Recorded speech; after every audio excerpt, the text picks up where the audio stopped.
कि हकीकत यह है कि जितने भी अयोध्या के मंदिर रहे हैं वो ज़्यादातर जो मुस्लिम नवाब थे उन्होंने जो ज़मीनें दी थी उन पर बने हुए हैं, उनकी दी हुई ज़मीनों पर बने हुए हैं। और जहाँ तक योगी आदित्यनाथ हैं मुख्यमंत्री, गोरखनाथ मठ जो है जिसके वो मठाधीश हैं गोरखपुर में हैं, उसकी ज़मीन दी थी आसिफुद्दौला ने दी थी, नवाब आसिफुद्दौला ने सन 1790 के करीब। वो गोरखपुर गए थे और रोशन अली नाम के एक पीर से मिलना चाहते थे जो शिया थे। तो रोशन अली साहब ने आसिफुद्दौला से कहा कि गोरखनाथ मठ के लिए आप ज़मीन दीजिए, तब वो ज़मीन दी गई।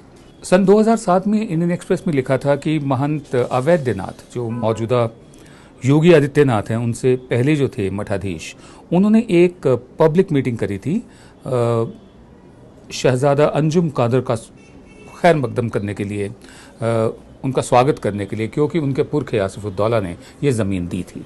और दिग्विजयनाथ जो महंत अवैधनाथ से भी पहले मठाधीश थे, उन्होंने हिंदू महासभा के स्वामी करपत्री से एक बातचीत में कहा था कि गोरखनाथ मठ की ज़मीन मुसलमान नवाब ने दी थी।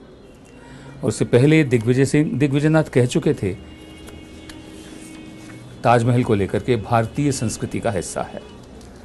बहरहाल जो कुछ उन्होंने बयान दिया है उसके मुताबिक तो फिर सिर्फ ताजमहल पर क्यों रुके, लाल किला क्यों नहीं? लाल किला पे तो शाहजहां ने बनवाया था। और फिर हम सिर्फ मुग़लों पर ही क्यों रुके, उससे पहले हम लोधीस पे क्यों ना जाएं? और फिर मुग़लों के बाद जो अंग्रेज़ों ने बनवाया, जो हमारे इतिहास का सबसे एक काला अध्याय कहा जा सकता है कि वो तो लूटने ही आए थे, सिर्फ हमें लूट कर चले गए थे। अब चाहे मुग़ल्स हों, चाहे लोधी हों, चाहे स्लेव डायनेस्टी हो, ये सब लोग यहाँ आकर बसे हैं, इन्होंने बहुत कुछ दिया है इस देश को। बहरहाल जो रिमार्क्स आए हैं उसमें लोगों ने ये भी कहा है फिर तो अंग्रेज़ों की बनाई जो पार्लियामेंट है, राष्ट्रपति भवन है, viceregal lodge, north block, south block है, पूरी लटेंस दिल्ली के बंगले हैं जिनमें ये लोग रहते हैं, नेता वगैरह, फिर इनको भी हटाया जाए, सिर्फ मुग़लों पर ही क्यों रुका जाए? ये हमारी हेरिटेज है, हमारी विरासत है। मुझे क्या एतराज़ हो सकता है अगर इतिहास में मुझे पढ़ाया जाए कि 200 साल अंग्रेज़ों ने भी हम पर राज किया था? इतिहास है ये तो। आप माइथोलॉजी को, पौराणिक कथाओं को इतिहास मानते हैं, आप भगवान राम, भगवान कृष्ण को इतिहास मानते हैं, जबकि वो पौराणिक कथाएं हैं।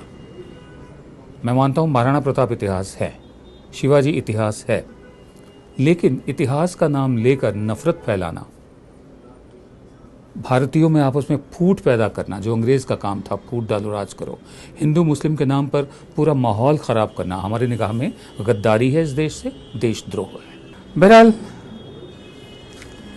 इस वक्त और कुछ